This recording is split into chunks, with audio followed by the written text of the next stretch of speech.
Hi, I'm Michael. I'm happy to be here. I'm a breast surgeon and an epidemiologist. 你好，我是 Michael， 然后我很高兴到这里，我是乳腺外科的医生。Okay, I apologize for not speaking Mandarin, but I'll speak very slowly and hopefully be able to discuss breast screening with you. 对不起，我不会讲普通话，但是我尽量将英文讲慢一点，让大家能够知道我这个研究的内容。因为 Michael 这个的话，它主要是一个临床研究，里面有大量的统计学的一些术语和资料，所以的话，大家听起来或者翻译起来会有一点难度，所以请大家理解一下。Breast screening is very common where I'm from in Sweden, but it's not very commonly practiced here in Asia. 在我的祖国瑞典，乳腺癌的筛查是非常的普遍的，大多数的妇女都会参与乳腺癌的筛查项目。但是我来到亚洲以后，发现亚洲的女性参与乳腺癌筛查的这个人数比较有限。Given the controversy about breast cancer screening, one question one can ask is, should breast screening be implemented throughout Asia? 我的问题是，亚洲乳腺为什么亚洲乳腺癌的这个女性这么少的来参加这个乳腺癌的筛查？所以我对这个进行了一个研究。Singapore has a breast screening program that's been running for 10 years. 新加坡乳腺癌筛查项目已经进行了将近10年的时间。So I'm going to show some results of this program. 我现在想向大家简单介绍一下我们这个乳腺癌筛查项目所取得的一些成果。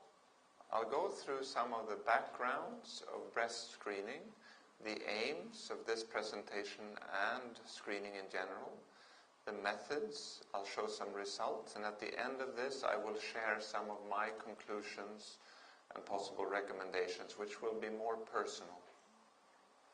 我现在想通过以下几点来阐述我的研究，包括我研究的背景，以及我研究的目的、方法，还有研究的结论，还有我研究有的讨论，以及它的建议是什么。This is the background of breast cancer in Singapore over the last 10 years. 这幅图是展示了在过去10年当中，新加坡乳腺癌筛查项目的一个图表。Singapore has experienced one of the most rapid increases in breast cancer risks in the world, and I suspect it's very similar here in Luzhou. 新加坡的乳腺癌的发病率有非常快的速度在上涨，我觉得可能跟泸州的这个情况比较类似。So over the last 10 plus years, we've seen more than a doubling in breast cancer risk. 在过去的10多年当中，我们看到了越来越多的乳腺癌患者。At the same time, treatment of breast cancer in Singapore has gotten better and the risk to die has decreased. 虽然我们的乳腺癌的在新加坡乳腺癌患者的数量在上升，但是随着医疗技术，尤其是治疗手段的改进，我们发现死亡率也在逐年的下降。This can probably be explained by 3 factors: possible implementation of screening, better treatment, and better healthcare delivery.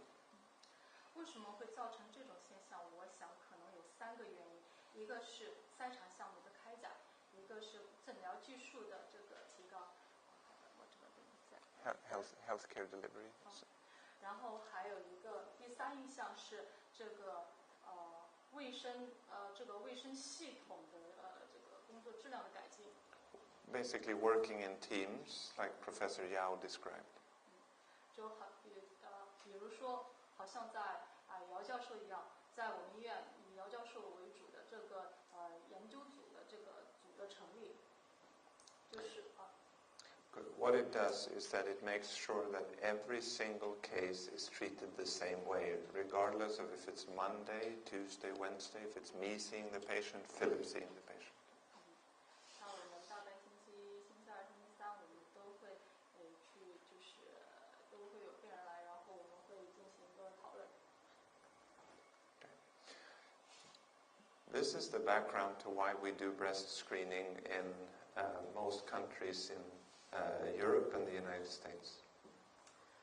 这一个图表的话是向大家介绍一下我们为什么要进行乳腺癌的筛查。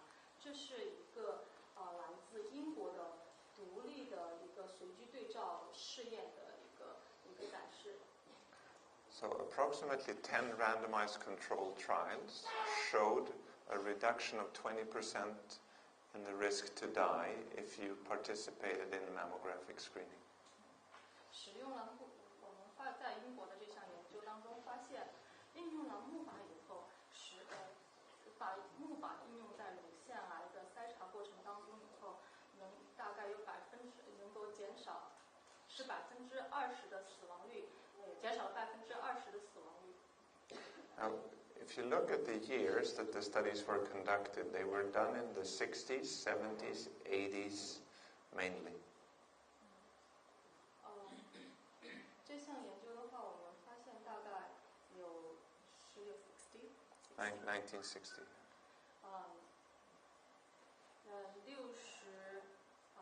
98左右是吗？从1960多年到80多年。Okay.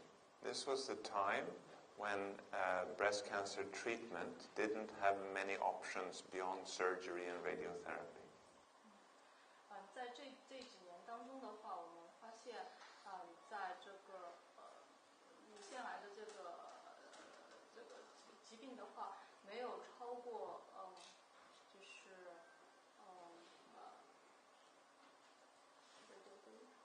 是放疗和化疗上没有什么大的突破。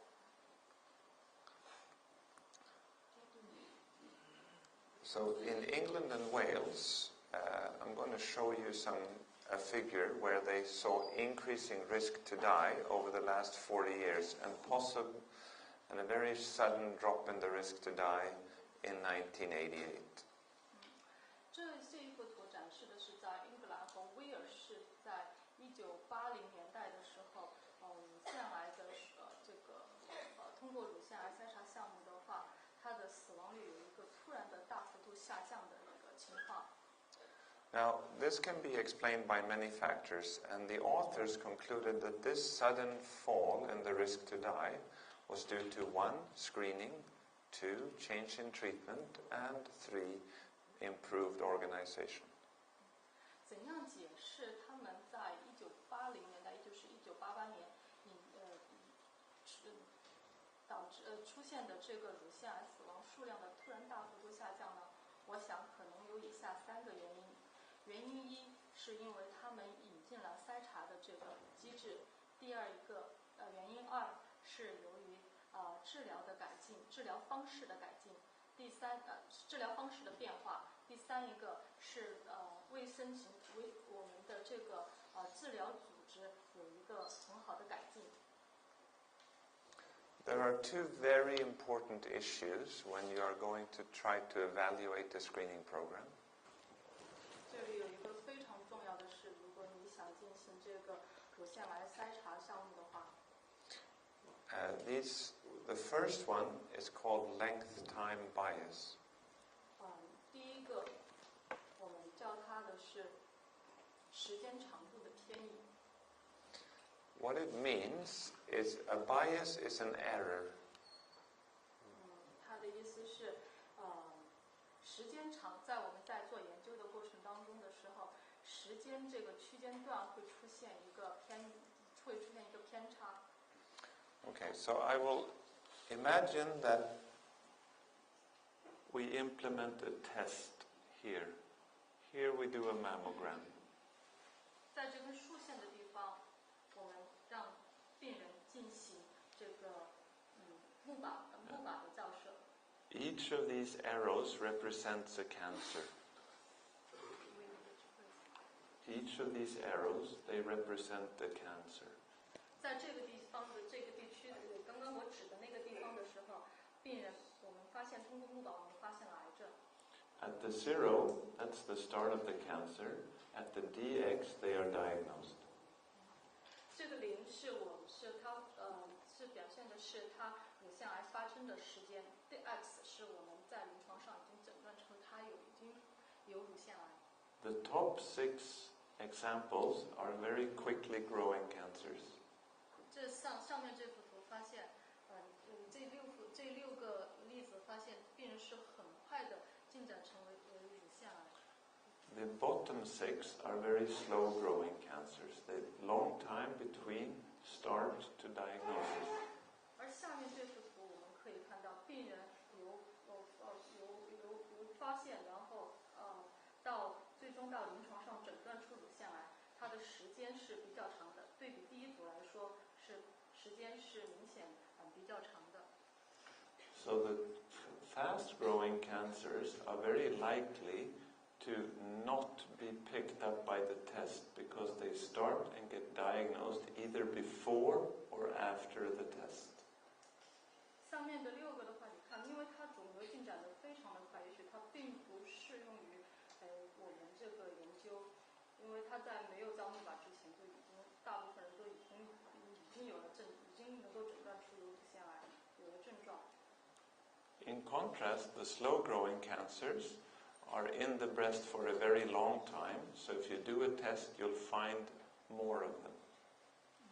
然后你看下面的6个例子的话，他们从来诊断到最终发现是乳腺癌，需要一个很长的时间，所以这种样子的病人是比较适合我们这个研究的。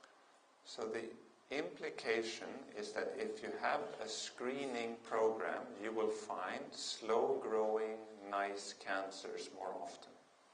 所以，假使我们想用来做这个筛查研究的这种病人，我们最好选择的是肿瘤进展比较缓慢一点的这种病人，比较适合。Problem number 2 has to do with lead time bias. 它第二个影响因素是我们所谓的 lead time bias， 是翻译成领先时间偏移，因为这是一个统计学上的东西。So I'm showing you a hypothetical timeline where at this point in time you are born, and at this point in time you hypothetically die. 现在我这幅图展示的是我们来做假设，Michael 之前指的那个是我们假设是他这个出生，然后他第二个指的地方是这个病人可能死亡，假设他在这个地方死亡。So if you can imagine, at one point in time the first cancer cell develops.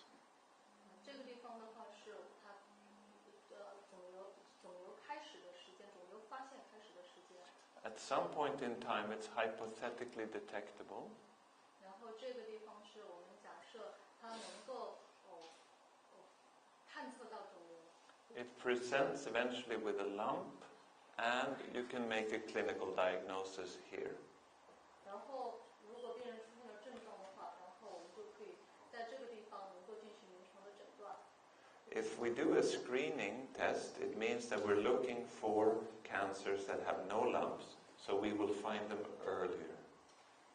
如果我们做这个筛查的目的是在病人没有发现包块之前，我们就要发现病人有肿瘤。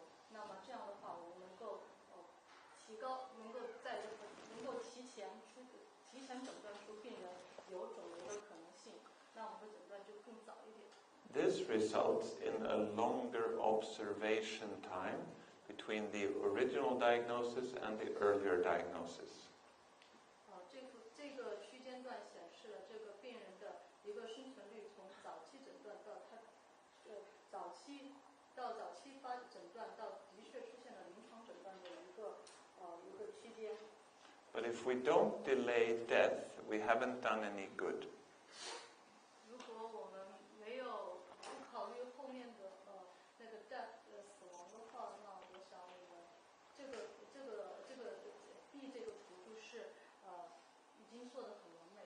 What we want to do is to postpone death. 但是我们想做的是尽量推后患者死亡的时间。But when we estimate survival time, we have both lead time and improved survival, both mixed together. 然后在第一幅图和第二幅图的话，我们都有一个这个病人的生存时间。And lead time is probably much longer than the postponed death. 但是第二幅图我们看到它的领先时间肯定是要比第一幅图领先时间要更长。So those are the two biggest problems in evaluating screening. 所以这是两个比较困难的问题。So given Singapore's increasing risk of breast cancer, they conducted a study to see if it was possible to start with screening. 所以在新加坡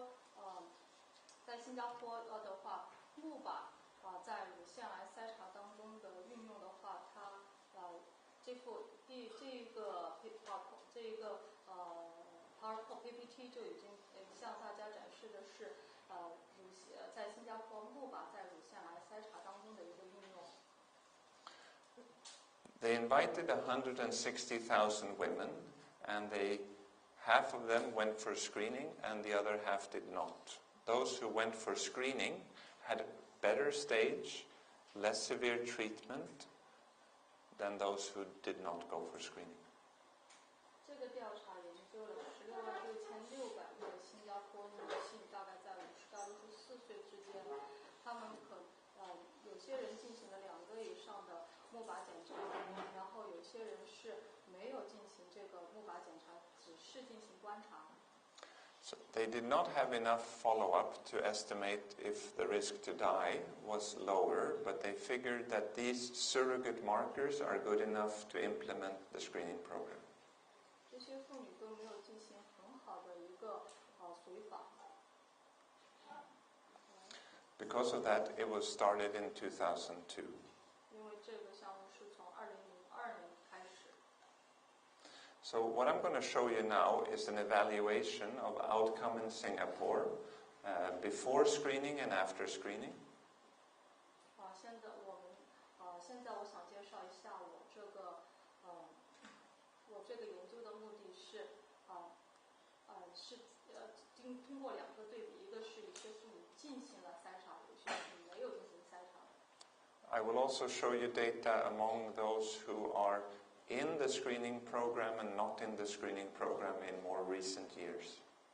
同时，我也想向大家展示一下最近几年我们参加了乳腺癌筛查项目和没有参加乳腺癌筛查项目的一些数据资料。I will also show some data about the screening behavior in women who go for screening.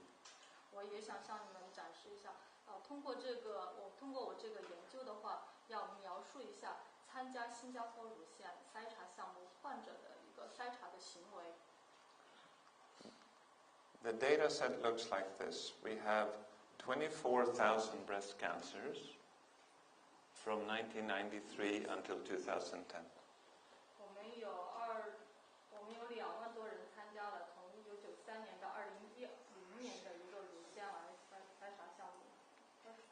And we have about 210,000 women who have gone for screening.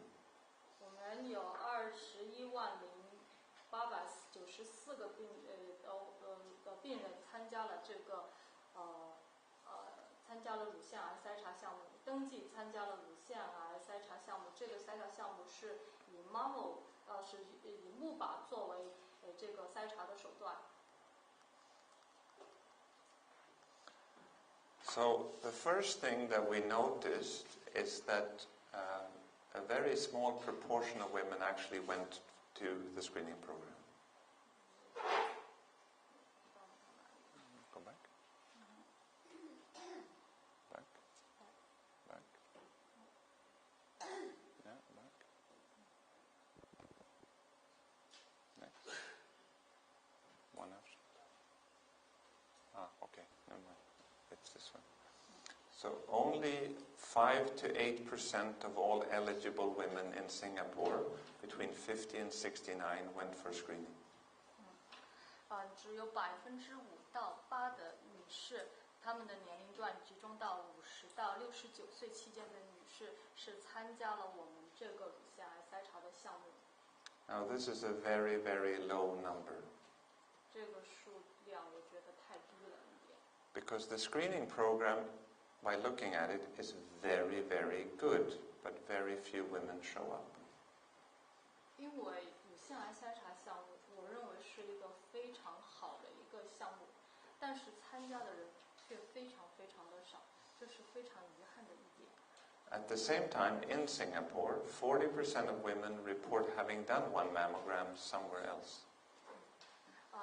在新加坡40%的女士是参加了使用木靶进行的乳腺癌筛查。In the United States, 75% of women participate in screening. 但是在美国的话，大概要有大概多于新加坡50%以上的5%以上的女士是参加了这个。In Australia, 50 to 60%. In Sweden, about 80%. 那在澳大利亚的话，这个参加的人数就更多，大概达到了52%到57%。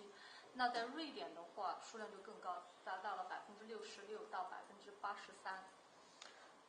So screening in Singapore is definitely not easy. 所以的话，要在新加坡推广乳腺癌筛查项目，其实是比较困难的。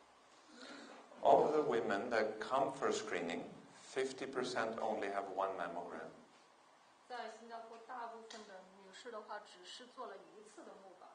So 10% come, and of that 10%, only half of them have one mammogram. 所以的话，大概10%的人的话，只是做了一次的木靶。Which means that it really isn't functioning as a screening program, because you need to have many mammograms. 所以的话，他的意思是说，他觉得这个做木马还是可能做的太少了一点。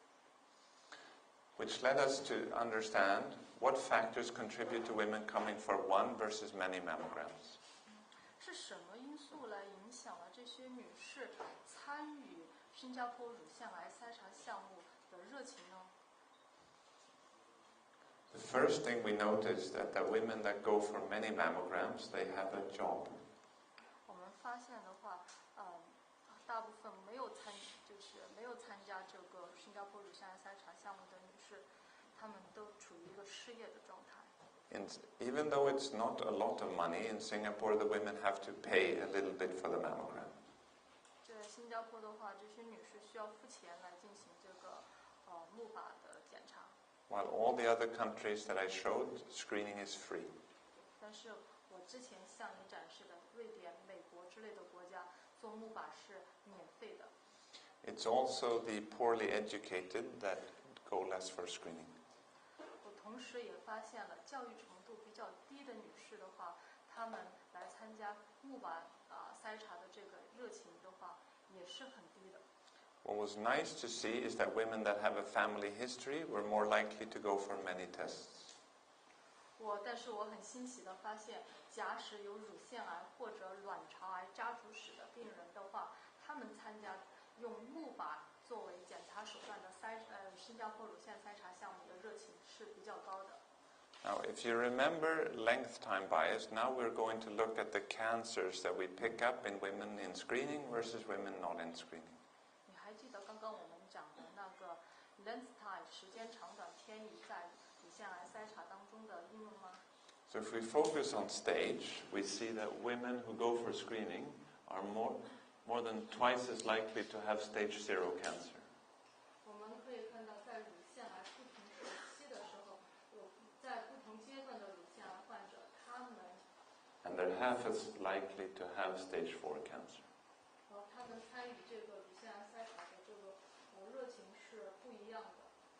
So they have less advanced disease and less aggressive tumors. 所以的话，你可以看到参加的如果积极的参与筛查的项目的话，他们疾病的进展是比不参加筛查项目的疾病的进展的妇女是要减缓得多，而且她们肿瘤的进展的话也会减缓得很多。So now I'll present survival in Singapore before screening and during screening. 现在我向你们解释一下这个在参加筛查项目之前和正在参加筛查项目的妇女的生存率。So the 10-year survival, 1993 to 2001, was 70%.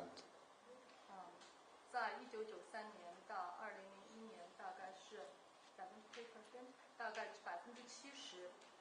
But in more recent years, it has increased to 80%. 但是到近年，我们我们的这个生存率已经提高到了80%。So out of 100 women, 80 are still alive after 10 years. 所以在这10年当中，我们这个生存率是有了明显的提高。So if we try to understand who improved the most during this time period, it was women with metastatic cancer that contributed to most of this improved survival. 现在我们想搞清楚的是谁使我们的这个生存死亡率有了降低，然后我们想从这个风险比上进行一个讨论。So more effective treatment was allowing women with non-curable disease to live a longer time. 然后，如果参加了我们的筛查的项目的，并且进行了治疗的病人的话，他可能活的时间更长。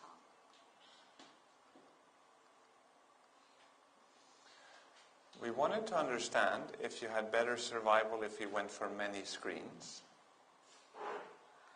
我们现在这幅图，我向大家介绍一下，参加钼靶检查的频率和这个乳腺癌发病率的一个关系。And there was a non-significant trend towards better outcome if you went for more mammograms. 参加这个图主要是一些具体的原因所导致的这个生存率的变化。然后我们可以看到的是，如果做了2次以上的筛查的病人的话，他的这个生存率是有明显的提高的。So if we then try to look at the improvement in survival by stage if you went for many mammograms, so if we focus on localized disease, those who went for 2 or more screens had the risk was half to die as compared to women outside of the screening program. 我们可以看到，尤其是一些局部发生的一些局部性的乳腺癌的话，如果他们做了2次以上的钼靶筛查的话，它的死亡率是比没有做或者做1次的话是明显降低的，它的风险率。And it was similarly so for women with node-positive disease and distant disease. So going for being part of the screening program, these women did substantially better. 在对区域性就是说以区段性的乳腺癌的病人的话，我们可以看到它这个风险率的话，统计学上是没有明显的差别。The problem is we don't know if this is really true. We don't know if it's the truth. 但是我们不知道这个是不是它的真实的原因是什么。Because of those 2 problems of length time bias and lead time bias. 因为它受到了时间长度和领先时间偏移的这个因素的影响。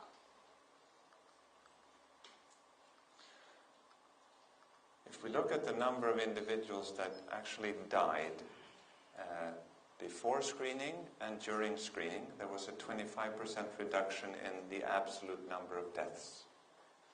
我们可以看到，就是在参与了乳腺癌筛查的期间，这个区间段进行对比。这个对比是一个区间段进行对比。1993年到2001年的时候，大概是20%，而2002年到2010年是15%。这是参与，大家可以看到这个数值是明显的下降大约15%。And in the more recent years, we compare those who are in the screening program versus not in the screening program, there's close to a 70% decreased risk of death for women who are in the screening program.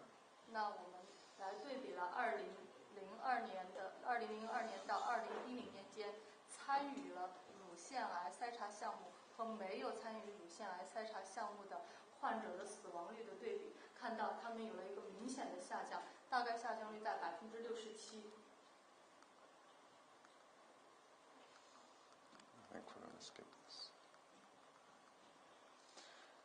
So our data suggests the following. One is the coverage of the screening program is very low, less than 10%.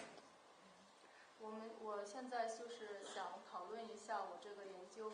我这个第一个呢是我们参与，就是说我们新加坡乳腺癌筛查项目所涵盖的数量是比较少、比较低的，因为大概小于了10%。Most women in the screening program only have one mammogram. 大部分女士都只做过一次钼靶。Those who are diagnosed within the screening program have very favorable outcome. 但是只要参与了这个新加坡乳腺癌筛查项目的妇女，都有了一个可喜的收获。And this is largely explained by improvements in treatment and health systems, we believe. 我们在研究过程中发现，死亡率大大的改善，是绝大多数程度是归功于的是治疗和我们健康，就是我们这个治疗团队的一个工作的改善。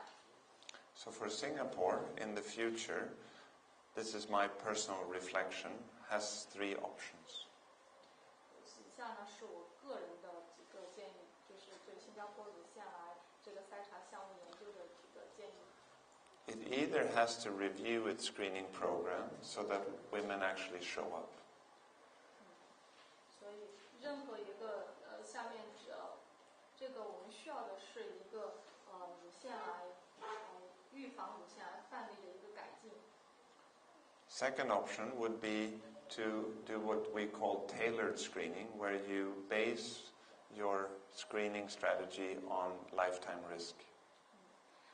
这个项目当中，我想分析以下三。第一个是我们要有一个方案的审查，第二一个我把它叫做的是一个量身定制的一个筛查，它包括的是一个终身的风险评估。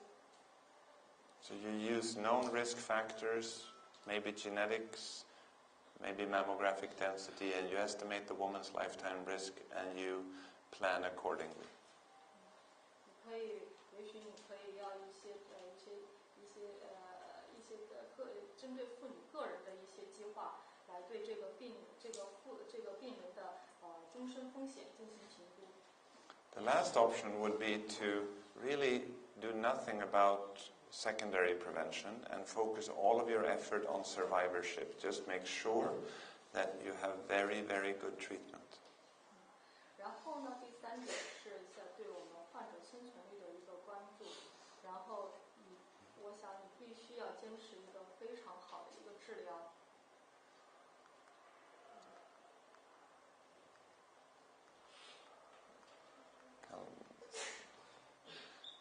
So I'll give you an idea of if we were just to focus on survivorship, how much benefit could we possibly see? 如果我们现在只关注在生存率上面的话，那病人在通过我们这个筛查项目能够得到哪些好处呢？ I'm not sure what it's like here in Luzhou, but in Singapore, approximately 10% of our patients have incomplete treatment. 我不知道在泸州的情况是怎么样，但是在新加坡的话，我想我们大概有我们的妇女的话，大概有10%是没有得到足够的治疗的。So even if we offer them the full treatment, for a number of different complex reasons, they say no to some of the treatments. 如果我们建议他们做一些完整的治疗或者检查的话，有的妇女可能会拒绝我们。So just by being able to address that, you could actually improve survival substantially. 所以的话，这样的话就是说，我们就有可能只是可能会改进我们的生存率。如果妇女很多拒绝做腰部检查的话。Okay, I think I'll stop there. Any questions? 你们有什么问题吗？关于它这个研究？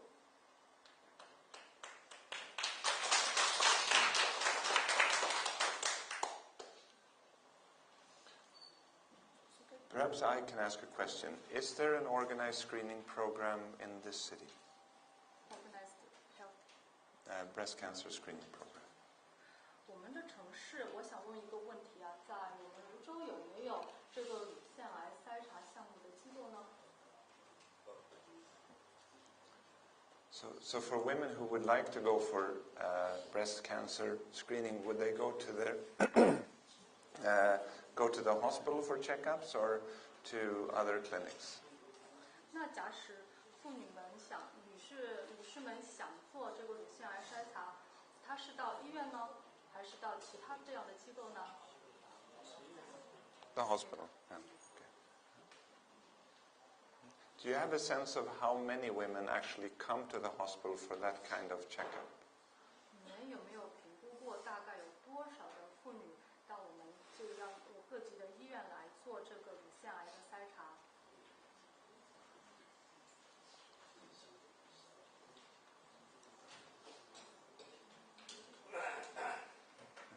请问一下，新加坡的筛查主要用的就是木马是吧？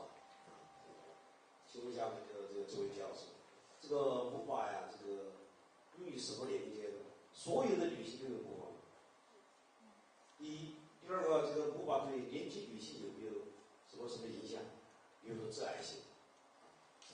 那年轻女性大概是多少岁以下？就说他这个木马是所有的女性都有上。新加坡啊，因为我们中国的抗癌协会啊，乳腺癌专会有规定，大概就36岁以后或者40岁以后才能做木马。像我们我们医院啊，我们要求40岁以后。刚才医生说泸州地区有没有筛查组织这种业务的？这个是有没有？应该有卫生组织啊，来。所以我们体检呢，都是由单位啊单位来做，在医院来做查体，作为筛查。筛查对我们中国来说是一个巨大的，从人力物力上的一个巨大的一个耗资嘛。大概中国在短时间内进行筛查的可能性不太大，所以我们重点我们放在什么呢？高危人群，就说有乳腺癌发生的可能的这些病人，这些女性呢，做一定的筛查或者查体高危人群。谢谢。Professor Wang from Affiliated Hospital of Luzhou Medical College is also the breast surgeon. He has two questions.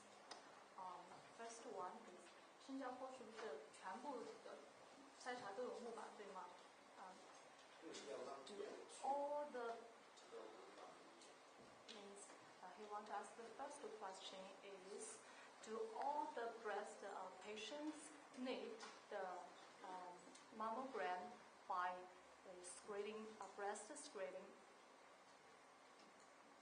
Use the mammogram to do the breast screening. So is the question whether or not we use mammograms for breast cancer patients or for women who come for screening? For all the women who want to do the breast screening. Okay, so in the Singapore standard, it follows pretty much the randomized trials. So the only screening tool that we use are mammograms, and they're used mainly from the ages of 50 to 79, and the program gives you a mammogram every other year. For women who are 40 to 50, if they do show up, they're welcome to do so, and they do a mammogram every year. 一般是50岁以上的女士的话，我们建议她每年会做一个木马。但是50岁以下，40到50岁的女士的话，如果她们愿意的话，我们也可以每年让她们做一个木马。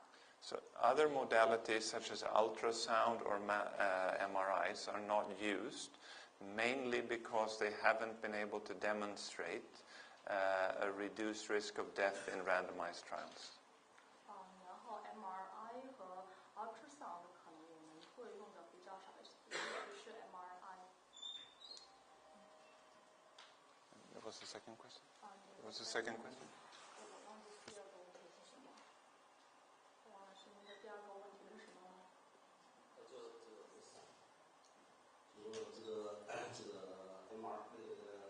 无法有自排的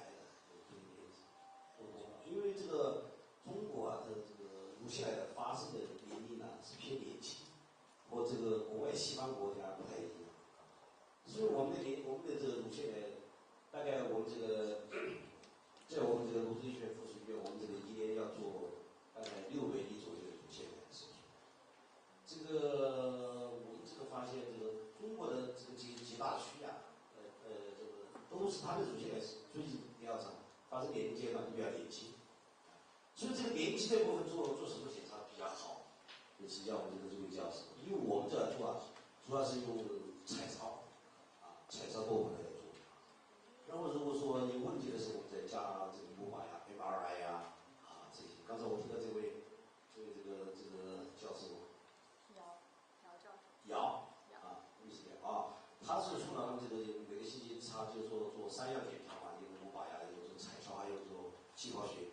如果说这个有问题嘛，大家这个没有问题，这个他们的一个方法，我觉得还是比较好。我就是问一下，就说年轻的女性做钼靶有致癌性，你们研究过没有那么乳腺癌年轻的4岁以下的，3岁以下的，最近我们发现一个23岁的大学生，发现的居然是晚期。这种年阶段做这个检查，做这个 X 光检查就一天多做几次，有没有影响？有没有致癌性？ Because in China we find many young women got the breast cancer, so we want to ask you one question: does the mammogram do some research to analyze that if the mammogram will cause the high risk of the breast cancer? So the question, okay. We want to ask if the mammogram can cause the high risk of the breast cancer for the young women. So if the exposure to radiation by mammograms will actually induce cancers, is that the question? No, his question is, do you have to do the research if the mammogram, if we do the mammogram very frequently, especially for the young woman, does it will cause the high risk of breast cancer? So I'm not sure if I think the question is whether or not, what methods do we have to screen early age? Yeah, okay. Yeah, so I think, below the age of 40, in the absence of having a high penetrant mutation, no screening is actually advised.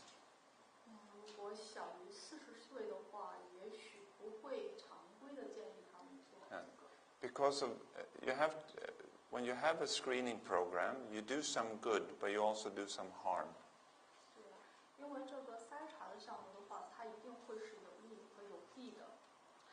There is a benefit to screen 40 to 50, but it's not very big.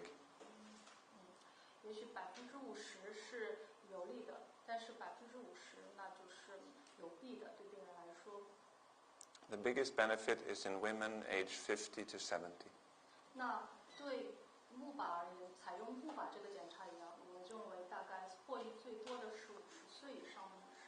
If we start screening younger women with denser breasts, we will end up doing a lot of biopsies of small areas that we're not sure of.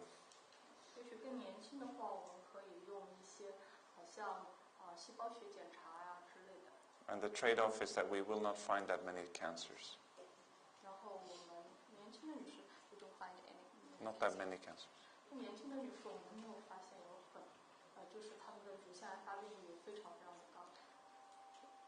So sort of pose a hypothetical scenario.